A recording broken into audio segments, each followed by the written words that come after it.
2023 is in full swing and there's a lot happening in tax. So here are my thoughts on what should be on your agenda as a tax leader. First, tax policy. 2023 is going to be the year of international tax in terms of cooperation at a global level, but also how individual countries respond to others' tax policies. Looking at international cooperation, with many of the BEPS 2.0 provisions going live in 2024, tax teams in multinational companies will be busy preparing for them, and especially Pillar 2. Pillar 2 and the introduction of a 15% global minimum tax rate is a seismic change in the international tax landscape. You need to be looking now at what it will mean for your effective tax rate, your strategy on above and below the line tax incentives, and your international tax structure. That's on top of the efforts involved in working out how to comply with the new requirements. In Europe, the EU is pushing through major tax reforms over the next year. The most notable is the Carbon Border Adjustment Mechanism, or CBAM, which goes live in October. And looking to the US, the Inflation Reduction Act has introduced a raft of new tax incentives that are already influencing investment decisions by global groups. Here in the UK, 2022 was a volatile year politically. 3 Prime Ministers and 4 Chancellors in 4 months meant little clarity for tax functions over what to expect. While I'm anticipating 2023 to be calmer, it will be interesting to see how the UK responds to the policy choices in Europe and the US. Looking further ahead, the UK could see a change of government come the next election. A new administration could well bring in changes to the non-dom and capital gains tax regimes, something tax leaders in private enterprises would need to address. It's something you should be starting to think about now. The second point on your agenda should be disputes. We can expect to see more tax disputes raised this year for several reasons. Governments need to bolster their revenues after spending to protect businesses and consumers during the pandemic and the energy crisis. And information sharing between tax authorities is adding an increasingly international dimension to disputes. Plus, Pillar 2 may promote even more disputes as countries compete for any additional tax income. The third factor is compliance.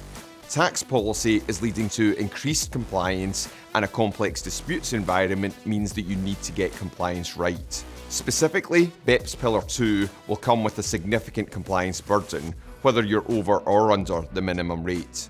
Given the pace of change, it will not be possible to anticipate everything that is coming. This means that the tax function needs to be increasingly agile with a deeper understanding of where data is held, how it can be extracted and used for future compliance requirements as they emerge.